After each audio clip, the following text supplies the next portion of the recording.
Hi everyone! Welcome again sa aking channel. After knowing the rules for the integrals of exponential functions, ay magsasagot tayo ng iba't ibang examples. Ang second case ng ating integral of exponential functions is the integral of e raised to u with respect to u. So ang ibig sabihin noon is base e pero ang exponent niya ay other than x. Kaya ang example number 2 natin is what is the integral of e raised to 2x plus 3 with respect to x? Before we continue, please like, follow, and subscribe to my social media accounts. Again, ang ating example number 2 is, what is the integral of e raised to 2x plus 3 with respect to x? Ito ang gagamitin nating rule para sa ating example number 2. The integral of e raised to u with respect to u is equal to e raised to u plus c.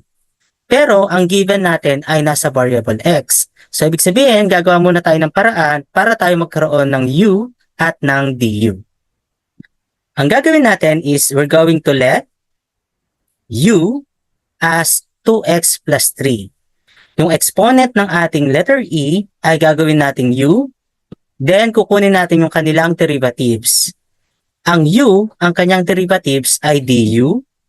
At ang 2x plus 3, ang kanyang derivatives ay 2dx. Ayan. And then, para ma-isolate natin yung dx, i-divide natin both sides by 2. Kaya, ang ating dx ay magiging 1/2 du. Ito ngayon, ang i-replace natin dito sa exponent. At yung 1/2 du naman ang i-replace natin sa dx. Kaya itong given natin ay mako-convert into the integral of e raised to u times 1/2 du.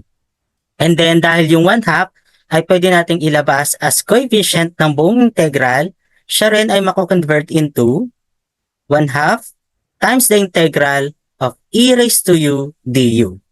Pwede na natin i-apply itong ating rule. Ayan. So from this, pwede na natin i-apply yung rule. Magiging 1/2 times e raised to u plus c. Then, ibabalik natin yung u sa kanyang original value. We all know na ang u ay 2x plus 3. Therefore, ito ay magiging 1/2 times e raised to 2x plus 3 plus c.